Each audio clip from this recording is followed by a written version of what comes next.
بسم اللہ الرحمن الرحیم سبحان الذی اسریٰ بعبدہ لیلا من المسجد الحرام الی المسجد الاقصی صدق اللہ العظیم ان اللہ وملائکتہ یصلون علی النبی یا ایھا الذین آمنوا صلوا علیہ وسلموا تسلیما الصلاۃ والسلام علیک یا سیدی یا رسول اللہ وعلی آلک واصحابک یا حبیب اللہ۔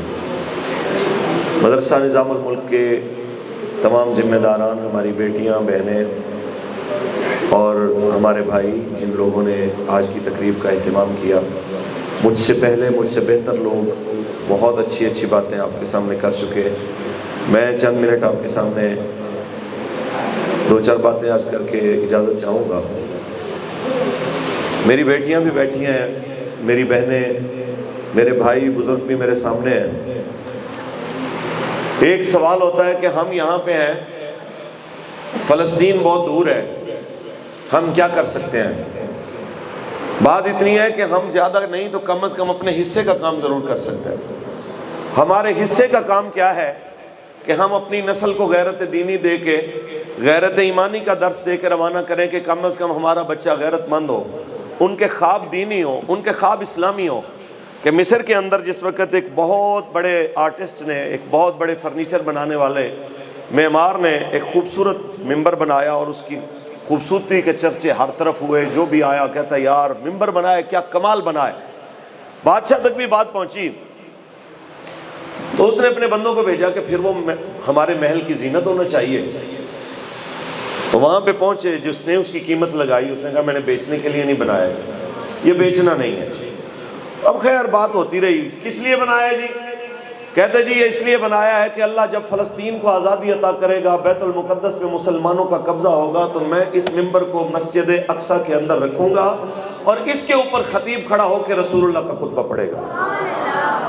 باتیں ہوتی رہیں، لوگ آئے اس کو دیکھتے، جس طرح آتے ہیں لوگ دیکھ کے سیر کر کے چلے جاتے ہیں۔ اچانک ایک 8 سال کا بچہ اپنے والد کے ساتھ آتا ہے اور وہ بھی اس منظر کو دیکھتا ہے، اور اچانک اس کے سامنے بھی کوئی اس کی قیمت پوچھتا ہے تو وہ بوڑھا رو کے کہتا ہے کہ اس کی کوئی اور قیمت نہیں ہے، اس کی قیمت مسجد اقصیٰ کا ممبر بننا ہے، اس کی اور کوئی قیمت نہیں۔ تو وہ 8 سال کا بچہ اس کا ہاتھ پکڑ کے کہتا ہے چاچا دعا کرو، اللہ مجھے زندگی دے، اللہ مجھے ہمت دے، اگر میرے ہاتھ میں قوت آئی تو میں تیرا خواب ضرور پورا کروں گا۔ پھر دنیا نے دیکھا کہ 20 سال بعد وہی بچہ، جس وقت اللہ اس کو ہمت دیتا ہے، وہ صلاح الدین ایوبی بن کے وہی جناب حالت ممبر اٹھا کے مسجد اقصیٰ کے اندر رکھتا ہے۔ تو وہ 8 سال کا بچہ جس کو زمانہ آج صلاح الدین ایوبی کے نام سے یاد کرتا ہے، وہ اپنے باپ کی تربیت اور اپنی ماں کی تربیت کی وجہ سے پہلے مسلمانوں کے درد کو سمجھتا ہے، پھر بات کرتا ہے۔ آج ہم جب اپنے بچوں کو ڈراؤنی فلمیں، ڈراؤنے ڈرامے اور اس طرح کی موویز دکھائیں گے، بچے کو کہتے ہیں جاؤ پانی بھر کے لاؤ، تو لائٹ اگر نہ ہو تو دروازے تک جاتا بچہ ڈرتا ہے، لائٹ ہو بھی تو وہ کہتا ہے میرے ساتھ واش روم میں جائیں۔ تو آپ مجھے بتائیں کہ جب بچہ اتنا بزدل ہو جائے گا تو وہ کیا لڑے گا؟ رہی بات عزت کی، جس کے پیچھے ہم لوگ پڑے ہوئے ہیں، تو عزت کا ایک ہی معیار ہے، وہ میرے آقا مولا نے فرمایا لا عزت الا بالجہاد، جہاد کے بغیر عزت کوئی نہیں۔ جہاد ہوگا تو عزت ہوگی۔ آپ کے پاس پوری مسلم امہ میں سے ایک آپ ہیں ایٹمی پاور۔ ہمیں بہت دکھ ہوتا ہے کہ فلسطینی کیا سوچتے ہوں گے۔ یہ جس وقت ڈاکٹر عبد القدیر خان صاحب اور ان کی ٹیم کی محنت کی وجہ سے پاکستان نے ایٹمی دھماکے کیے، تو اس وقت فلسطینیوں نے مٹھائیاں بانٹی، جناب بڑی خوشیاں منائیں، کیا بات ہے، یہ ہے وہ ہے۔ تو لکھنے والے ایک کالم نگار نے لکھا کہ میں کہیں بیٹھا ہوا تھا اور اتنے میں ایک فلسطینی آیا اور اس نے مزدوری کرتا تھا، تو اس نے آ کے جتنے میں اس کے پیسے تھے اس نے آ کے کہا جی یہ کچھ کھائیے جی۔ اس نے کہا کیا ہوا؟ کہا آج پاکستان نے جناب ایٹمی طاقت ہونے کا جناب اعلان کیا ہے، انشاءاللہ مسجد اقصیٰ آزاد ہو کے رہے گی۔ آج کتنا عرصہ گزر گیا، 25 سال گزر گئے۔ 25 سال گزرنے کے بعد آج بھی وہ اسی طرح ہی مر رہے ہیں، اسی طرح ہی تکلیفیں اٹھا رہے ہیں۔ آپ مجھے بتائیے تو صحیح، اگر اسی طرح ہم نے کفر کی غلامی کرنی تھی، اسی طرح ہم نے اپنی بیٹیاں اٹھا اٹھا کے غیروں کو دینی تھی، تو پھر مجھے بتائیے اتنے پیسے ایٹم کے اوپر لگانے کی ضرورت کیا تھی؟ اتنی زیادہ آپ کو خرچے کرنے کی کیا ضرورت تھی؟ اتنے منافق ہیں کہ صرف پاسپورٹ کے اوپر لکھا ہوا ہے کہ یہ جناب اعلیٰ اسرائیل کے لیے جانے کے لیے کارآمد نہیں ہے، باقی سب کچھ آپ کا اسرائیلی ہے۔ کوئی جناب بڑے سے بڑا جتنا الہیڈ ایریا ہے، میکڈونلڈ کے بغیر ان کو کوئی چیز ہضم نہیں ہوتی جناب۔ یہ تمام جتنی بھی یہودیوں کی پروڈکٹس ہیں ان کے علاوہ ان کے دسترخوان کے اوپر کوئی چیز اچھی نہیں لگتی، پھر کہیں کہ جناب ہم بہت بڑے جناب عاشق ہیں، ہم ایسے ہیں، ہم ویسے ہیں۔ اگر آپ کسی وقت بھی آپ کو یہودیوں کی، اسرائیلیوں کی پروڈکٹ آپ کو کھاتے ہوئے، سامنے رکھتے ہوئے ہچکچاہٹ نہ ہو، ایک بار اس فلسطینی ماں کو ضرور یاد کیجئے گا۔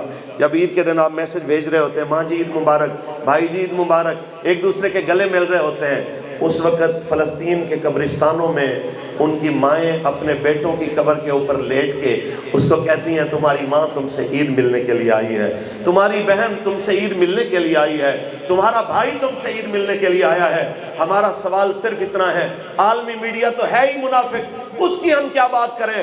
اگر فلسطین کے اوپر حملہ ہو اور فلسطین کے اندر 10,000 بندہ شہید ہو جائے، اس کی خبر رپورٹ نہیں ہوتی، لیکن یوکرین کے اندر کتا بھی مارا جاتا ہے تو اس کی خبر بھی دی جاتی ہے کہ دیکھیں جی فریڈم فائٹر کے اوپر جناب یہ کچھ کیا گیا ہے۔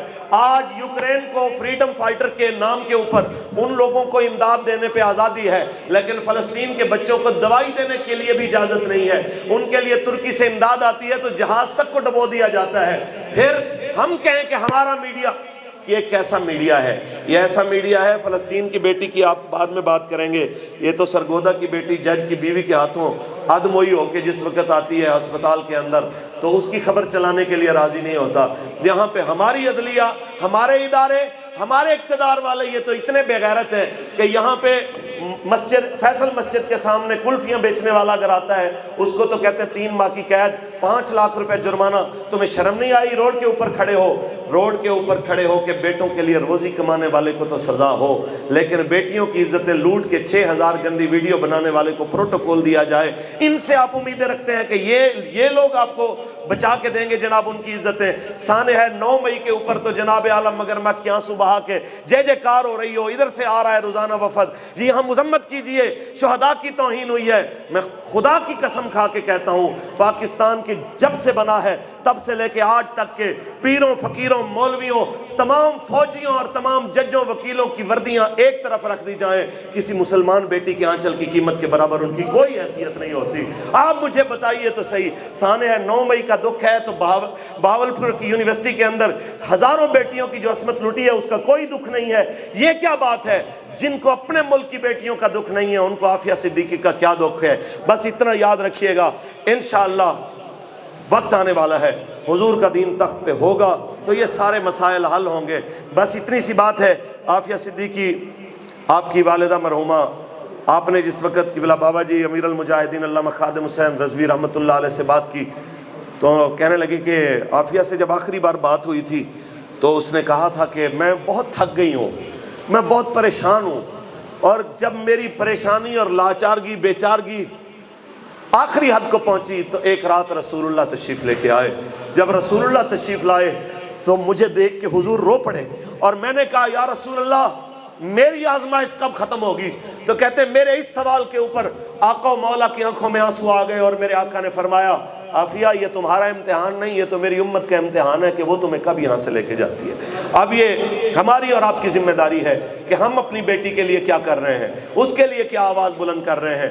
آپ کی اور ہماری ذمہ داری ہے اپنے بچوں کو اپنے گھر کے اندر فلسطین کے لیے، اپنی بیٹیوں کے لیے، اپنی ملت کے لیے روزانہ کچھ نہ کچھ درس دیجئے، انہیں احساس دلائیے تاکہ آپ کے بچوں میں صلاح الدین ایوبی اور نور الدین زنگی کا جذبہ بیدار رہے۔ اللہ تعالیٰ مدرسہ نظام الملک کی ساری ٹیم کو اپنی برکتوں سے نوازے۔ والسلام علیکم۔